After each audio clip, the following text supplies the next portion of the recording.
Discrimination has been part of human existence since time immemorial. The society, as time evolves, tries to do away with these harmful practices that promote discrimination.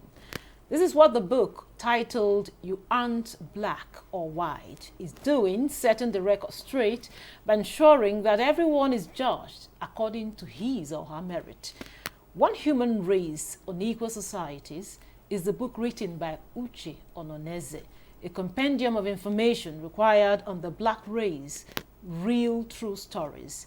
It deals with issues of discrimination, tribalism, Afrophobia, and racism, amongst others.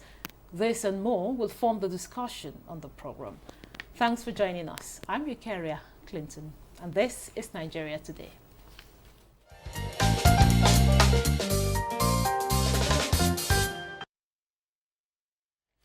Now, with me in the studio for the conversation tonight is Comrade Uche Eze Ononeze. He's a former SA to the first president of Zambia on African consciousness, Dr. Kenneth Kaunda.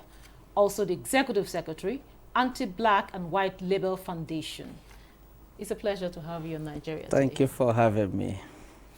Also with us is Tize Joseph Kwaji. He's the founder and president, Help the Amputee Foundation. It's a pleasure to have you in Nigeria today. Nice meeting you. I'll start with you, Comrade Uche Ononeze.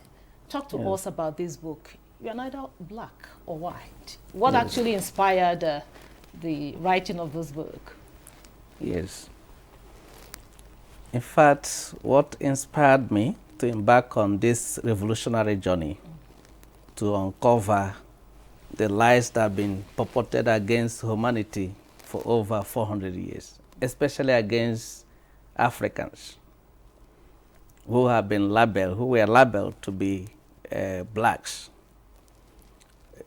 One was having the privilege of working with the first president of Zambia, one of the founding fathers of Africa.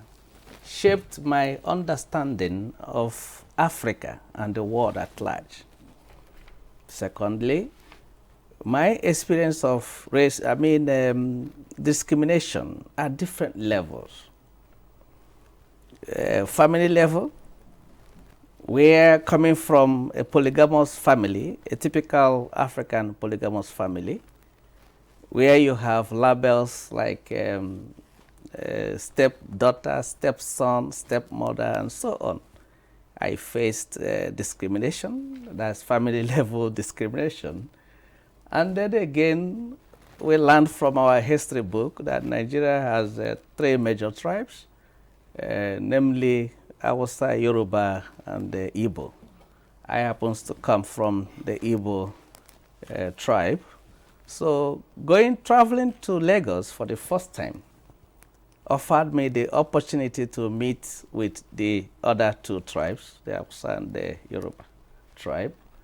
I also faced discrimination in Lagos.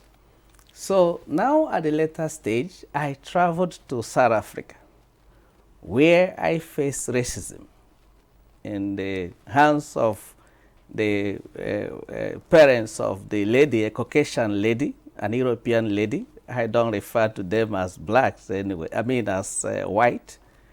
They are Caucasians. So their prejudice towards me made me to call off that relationship with the lady. So now, at a later stage in South Africa, I also face what we call xenophobia.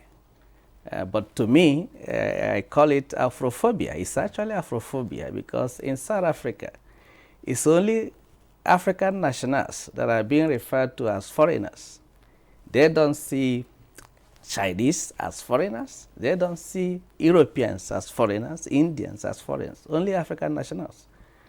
But I can also tell you that the issue of Afrophobia is being blown out of proportion by the Western media. Okay. Because I've lived in South Africa for a long time, and I do know for a fact that majority of South Africans are not Afrophobic. So, Comrade Uche, in other words, all this level of discrimination put together inspired the writing of this book. That's what inspired me to write the book. Thank you very, very much.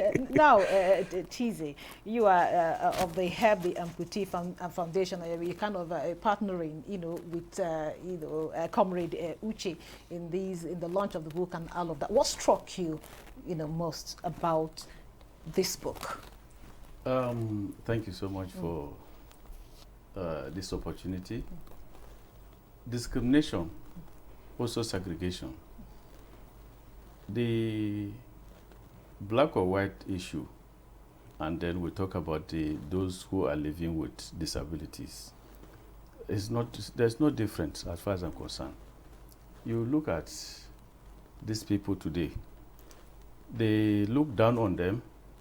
Especially if we look at the government sector, for instance, there is no provision like where they will work, and there is mostly no employment for them.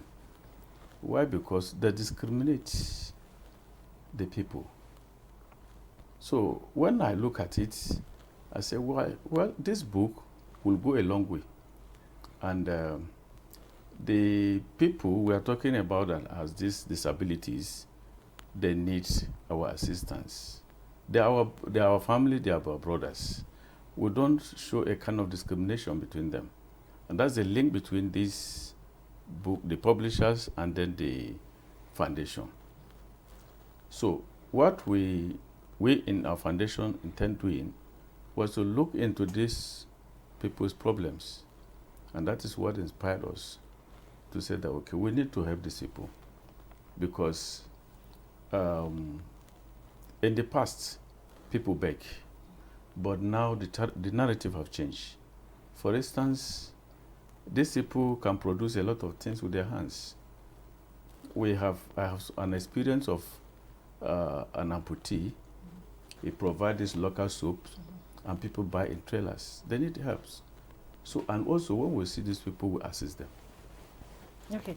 Now, back to you, Comrade Uche. I went through the book, especially, I know the 6th chapter book, and in chapter 1, you talked about something that I think probably you should, throw more light on it. You said labeling. Okay, the topic, chapter 1 says black and white labeling, a fabrication.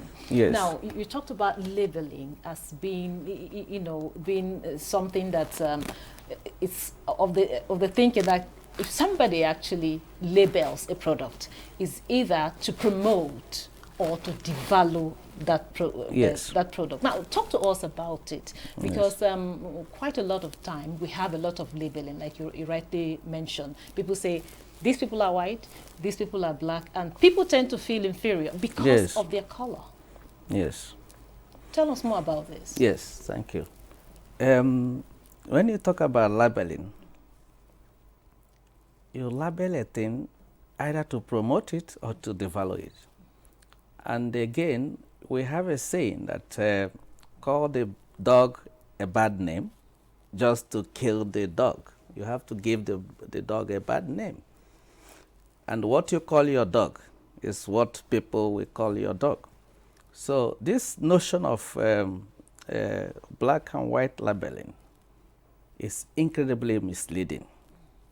And if Africans, if we don't do something about it, it will persist till the end of time. And this has cost a lot to Africans.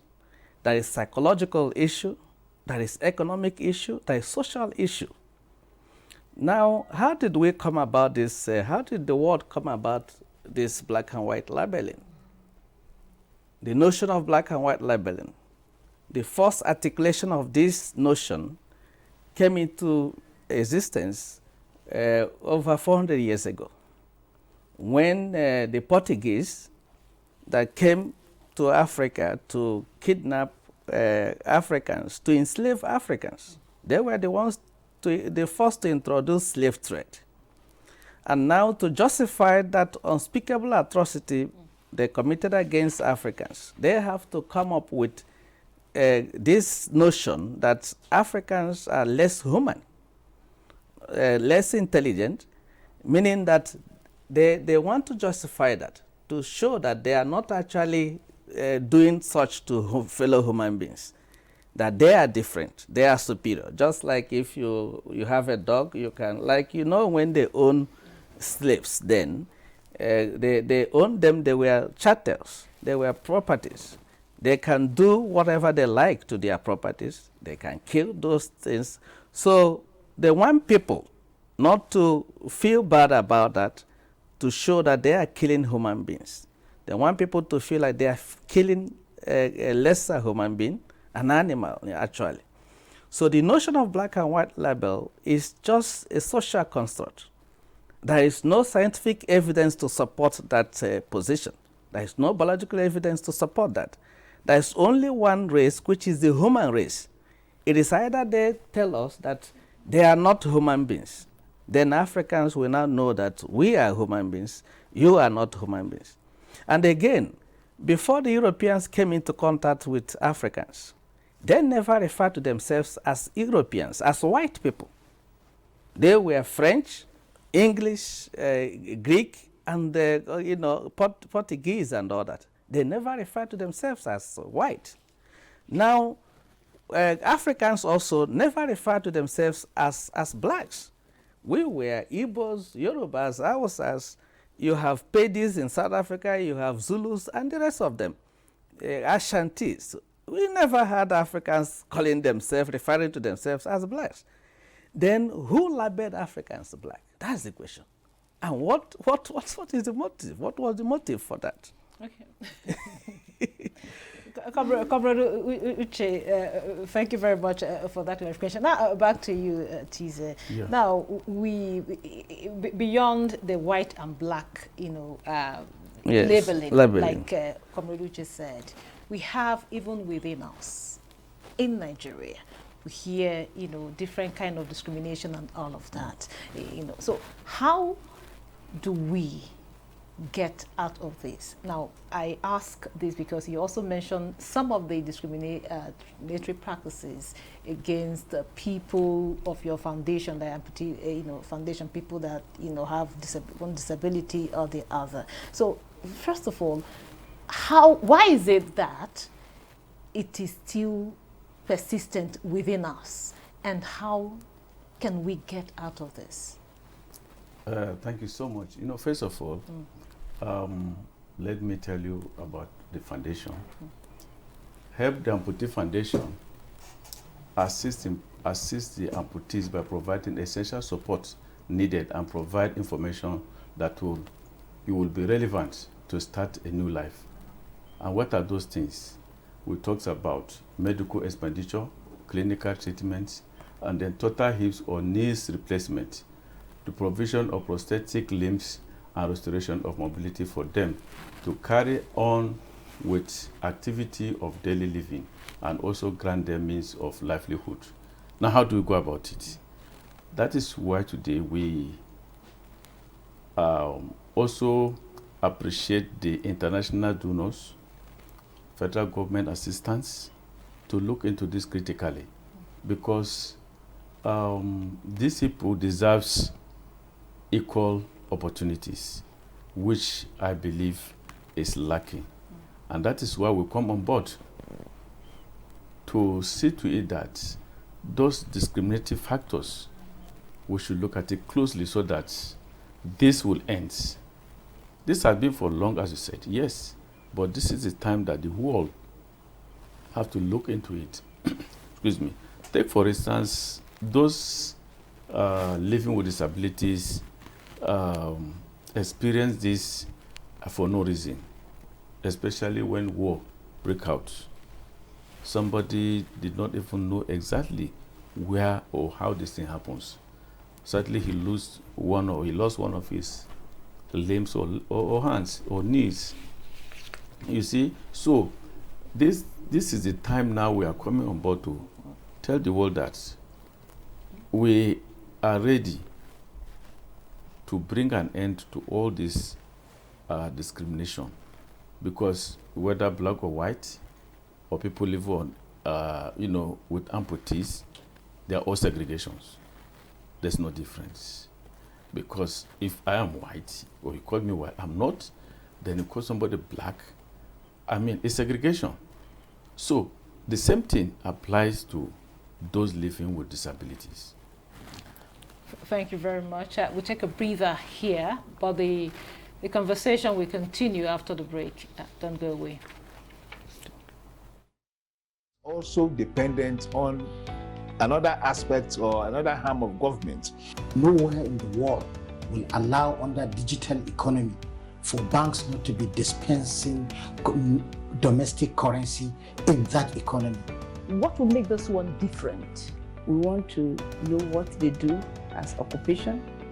All of these are attributes that our questions have been designed to investigate. In a few days to come, you see that they are all around their own crannies and everywhere in Nigeria, telling people to cooperate. Welcome to Nigeria Today.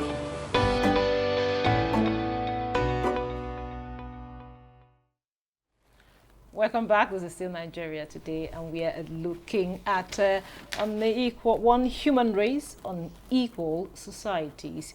Actually, we're talking about the book, You Aren't Black or White. Of course, we have the author here and another gentleman here, one of the partners of the launch of the book. Now, back to you, Comrade Richie. Now, I also went into the book and on your chapter 3, and you told us your personal experience. You know, coming from your family where there were lots and lots of discrimination there. You know, calling of names, labeling, and all of that.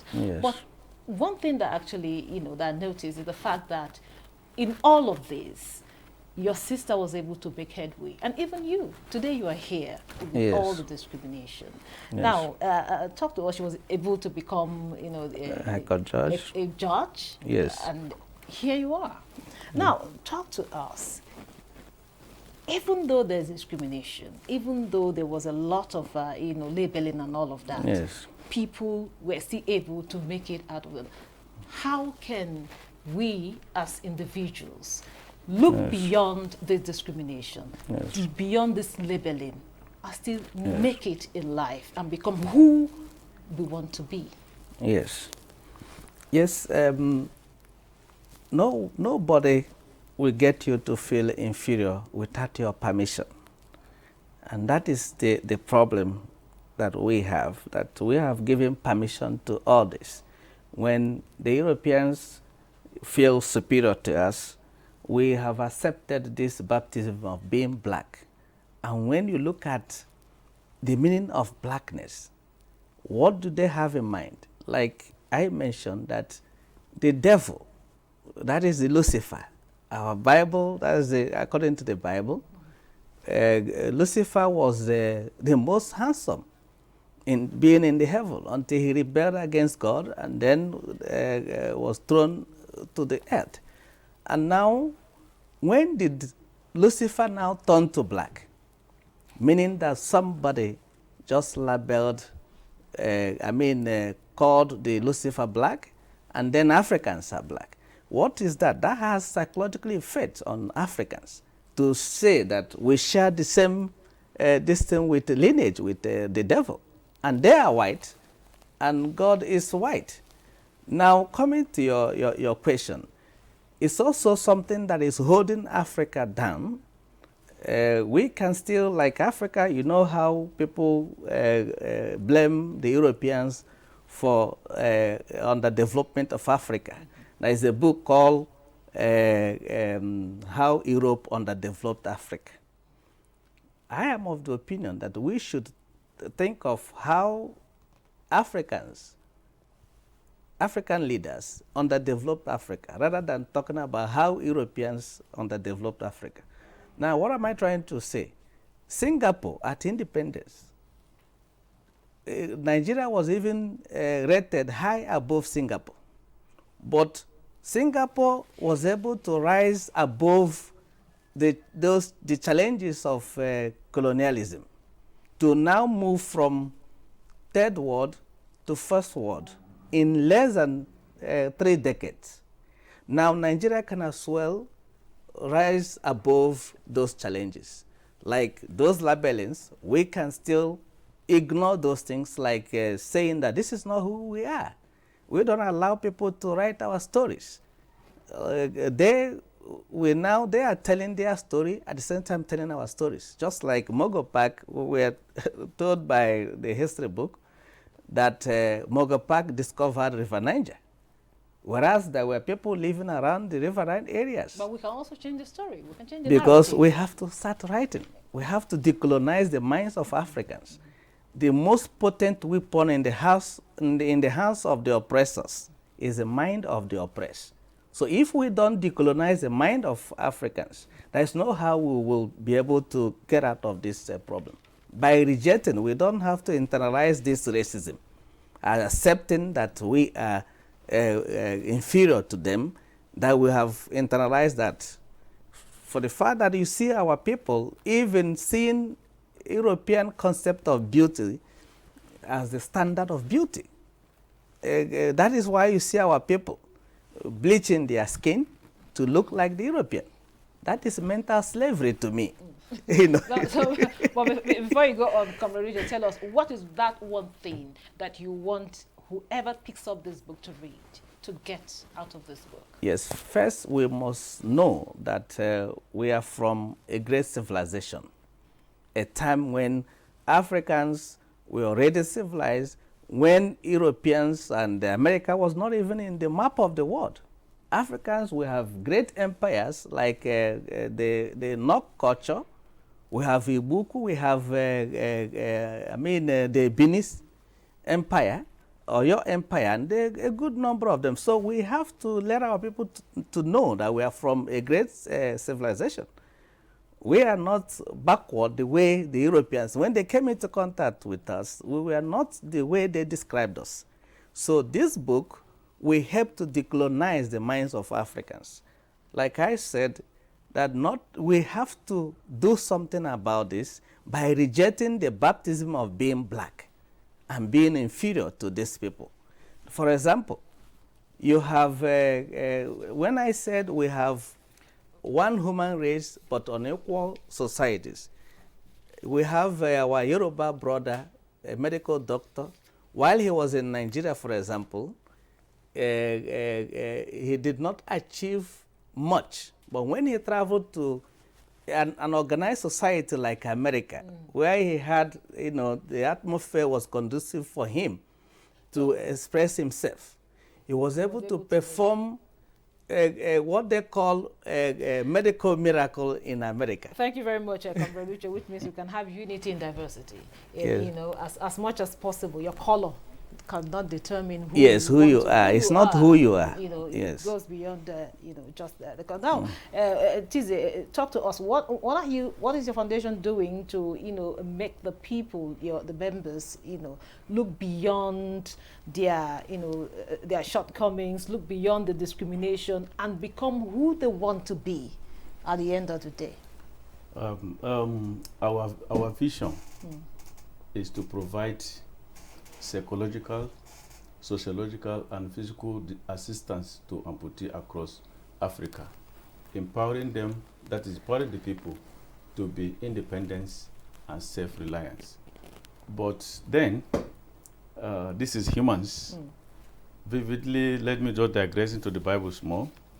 The account of Isaiah says, time is coming where nobody will say he cannot run. And he said the lame one will jump as a stag. And of course, Jesus Christ demonstrated this when he was on earth. He was able to heal people who are blind, who don't have legs. He told them they should throw away their crutches. So I believe that if we humans today can assist those at our own capacity, the greater assistance is coming from God. Thank you. Thank you very much. I've been speaking with Comrade Uche Eze Ononeze, who is a former essay to the first president of Zambia on African consciousness, Dr. Kenneth Kaunda, who happens to be the author of You Aren't Black or White, One Human Race on Equal Societies. Thank you so much for coming on the program. Thank you. And also I had with me Tize Joseph Kwaji, the founder and president of Help the Amputee Foundation. Thank you so much for coming on the program. And thank you for being part of this program. Remember, Nigeria Today airs every weekday at 7:30 p.m. on NTA News 24. You can also check out this episode and others on www.youtube.com/NTA News 24 Hub. Once again, thank you for being there. I'm your carrier, Clinton. Goodbye.